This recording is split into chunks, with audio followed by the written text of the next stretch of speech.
Yeah, nice to meet you, man. I'll follow you. All right, thank you. Found this sweet piece of blasphemy at Cars and Coffee Classics, and the owner. I'm Ryan, B1 Booster Bunny on Instagram. So basically, this is my 2017 Toyota 86. It's K-Swap. Basically, it's a stock motor, big turbo.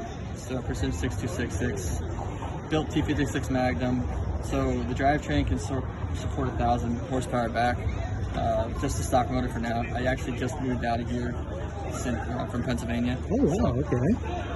Trying to keep it registered there for now. Now, what sparked this entire swap, and what was the madness behind it? So, or the methodology? So I had a 400 horsepower FA, the factory motor in it. It was turbo. I was spiritually driving on the back roads of Mexico. Okay. And I seen a puff of white smoke, so I thought I'd throw a shot of rock. Being a factory motor, they're just garbage from the factory. They can't handle much. Come to find out, the motor was perfectly fine. My fuel gauge broke, and the car was out of gas. Oh, okay. I swapped this whole crazy swap because I ran out. Most people would just grab a can of gas, refuel, AAA. Yeah. But no, you decided to just pull the engine out.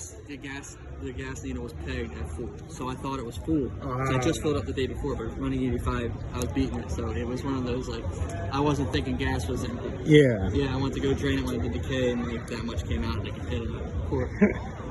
But yeah. Now, do you have a background as a Honda guy too, and that's what made you look at the K, or just? No, so my background is auto body, so I, especially in painting and stuff like that.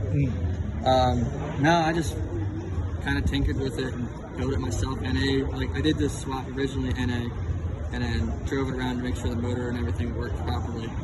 Then I boosted it, and then I was having issues with the factory trans in it because I was doing power shifts from 2 to 3, and it would lock me out. And so I sent it down to Florida. I don't know if you heard of Ground Chasing before. Oh, So I got his built T56 Magnum in it. So this is actually his test car, or the test car for his K-Series bell housing. Oh, nice. So it's got his full setup.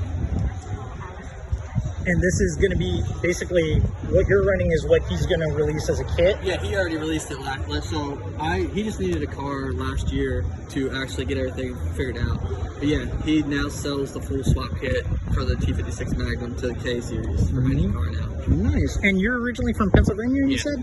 So you're going to have fun either trying to... Canyons and probably Streets of Woodland. Nice. That's my next thing I need to get there. Now, are you also planning to try and bar this for California? I'll probably keep it registered. Smart move, smart move. But I do plan on, once I get set up here and get stable and stuff like that, I do plan on making this an option for other people to do. Nice. So, now, and I heard you talking about your girlfriend has the same kind of car too? She has an 86, yeah. Okay, and you're planning on doing the same thing? I'm taking this motor out, and then I'm swapping it into hers eventually, and then I'm putting a built motor in this one. Nice. And same K, but just built kit. Just a built kit. This motor is going in her car, mine's going into her. Now, what do you have done to this engine? So this engine is stock besides the 50-degree timing gear, and then a ported 4 pistons Type S pump. So everything else is stock. And then what are you planning for the build-up? Full pistons built head, full pistons built bottom end. I'm debating if I want to do VTEC killer cams or not. If I go that route, it's gonna be a lot more rowdier, but I might just do like a stage 2 or stage 2.2 or 2.3 drop-in cam and just call it a day. And the exhaust manifold and everything is also part of that kit, or did you have to go? So the full kit is just NA. Okay. And then it comes with everything you need to get the car running, ECU, Haltech, everything would run perfectly fine. Like tune, everything comes with it from factory, from their shop. And then I pieced the part together and stuff like that. It's actually a Rotary Works 4.5-inch intercooler. Oh, nice. But yeah, I kind of saw that slant mount. So that's actually factory. Oh, so really? they're factory B mounted from factory. I just copied it with the intercooler. Oh, okay. But yeah, yeah, that's something I normally only see on rotaries, and I thought that was a very neat trick. I'm thinking about doing different turbo placement and stuff like that in the future, possibly, because this one is a little heavy on the front end. I've already broke the manifold once, but it's just time and money. Ah, yes. So, the problem that plagues all us car people. I have the experience now to do it. Like for the NA, I did it in a day. So like I had all the parts. I just took the motor, the old motor out the night before. And this again, just in case anybody didn't catch it, wasn't with a Honda background or anything. No. You just boom went for it. I have bare minimal background in mechanics. I'm an auto body person, so I specialize in paint. That's my thing. And then I just that makes it even more impressive. Yeah, that so really does. You literally from K-Power Industries get a full-on manual, and it tells you step by step what to do and how to do it. So you literally can't mess it up. It's foolproof. And I would, if you're going to go that route, I would suggest it, like 100%. Now, do you know what like the cost is, or that you have for? So my cost, the way it is right now, probably 25, 30. Okay. But to get it running NA, it's like 13, 14. Well, that's not too bad. No, and you get a much more reliable engine with much better aftermarket support. Yes. So the factory motor stock, if you leave it stock, is 155 to 165 to the wheels. And very peaky. And yeah, very, very torque. The torque dip and everything is horrible. This is, if you take a factory TSX motor, which this is, and put it in there, you're about 230. So you're already anywhere from 50 to 80 horsepower more, depending on what you want to do to it. If you get a K20, you can rev higher, but I want K24 for that torque, for the torque, lower end. Now, what's the driving experience like from the FA? FA20, yeah. So the driving, like power wise, or like power band, this is a hell of a lot better.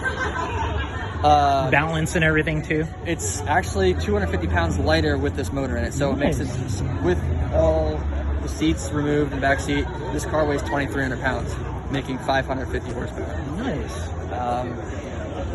Yeah. So, but power to weight, like, you can't beat it. So you gain 80 horsepower from factory with just dropping one of these, just NA in it, and you lose 250 pounds. So it's a win-win in both. Yeah.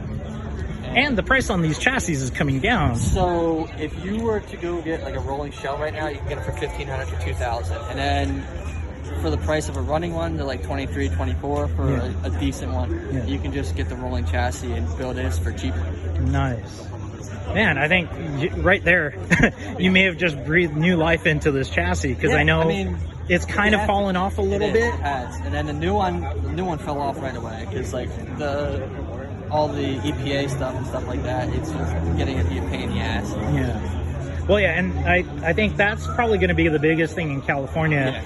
Yeah. But you know, from what I understand, with these engines, if you run most of the stuff like the diagnostic port and everything, so the OB2 port and everything works like factory. So everything works like factory in this car. I just think I could probably do it. I could probably figure out a way to do it. I probably, if I stay here long enough, I definitely will have to. Yeah. I mean, obviously it'd probably be without the turbo, but I could probably do it with the turbo. Really? Yeah. Okay. There's good enough cats now, I could probably do it that way. Oh, okay. So, because I do know for the bar process for the K series, as long as you have all the accessories and the diagnostic port, that's usually the biggest hurdle. Yeah. And then plus the evap system. Yeah. So I have the evap system works like factory. Everything works like factory on it.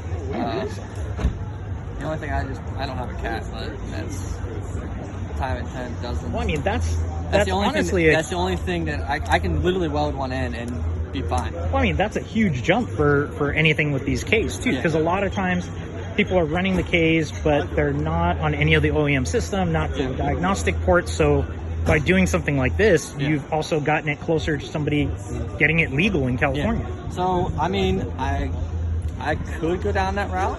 I mean, I probably should venture down that. Probably not with this car. I'll probably just keep this car the way it is. If I go the other route, like if I forget my shop and stuff like that, I could probably do on NA and push it that way, and then I could probably do the newer. I could probably see if I can get K-Power to do like the Type R motor and go that route. I mean, very possibly I could do it. I mean, it'd be a huge selling point in California, especially. I mean, because I don't even think they really sell this kit here. Yeah. I mean, honestly, this is the first time I'm seeing anything like this, so I was just amazed. I was the first one in Pennsylvania to do it, which this was last year. So there's tons of them. There's tons of them out there now. So there's about 200 to 300 people that I know to have them from K-Power. Okay. I don't think there's any in California, but that's the issue. Yeah. I think the whole bar issue. If I can figure that out, I mean. But I mean, you know, like I said, you're probably 80-90% there ahead of everybody else. Yeah. Because there's even a lot of the Toyota guys, Miata guys, they're not running any of the stuff. They're not running the evap system. So yeah, factory evap. So I can pump it in gas. Everything works like that. Everything from factory. I'm gonna try and stay in touch with you then and keep tabs on this, because this is fantastic, and I really hope that you're able to, because like I said, I mean, that would breathe new life into the chassis and just another platform to play with. If I could get it legalized, I think that would be a big money maker too.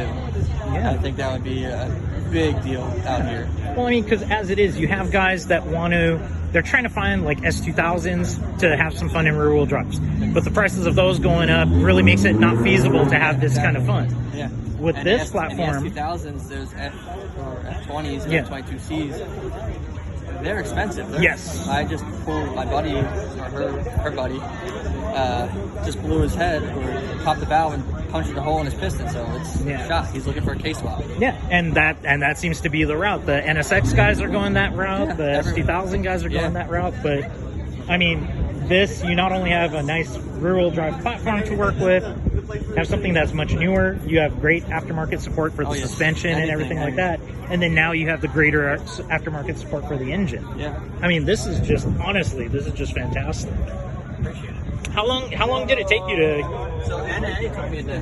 NA a day. NA a day. Wow. NA was a day. Turbo kit, I drove around NA for 3 months, and then I found a fabricator. So that's the only thing I haven't done on this car myself, was the intercooler piping and the downpipe, and then the transmission. I sent the transmission down to Grandma's. That thing fully built. And which transmission are you running again? That's a built T56 Magnum. So pretty bulletproof as they get. Yeah. So back half of this car, 1,000 horsepower plus. Front half, stock motor. So it's a 4.5-inch radiator or intercooler, 3.5-inch intake, 3-inch downpipe. So I think if I can do the downpipe a little bigger, I can probably push more out of it. It's probably my biggest thing. That is just 10 psi, fully 85 at 550. It's a ripper. That is just fantastic. It beats Ferrari F8s. Let's put it that way.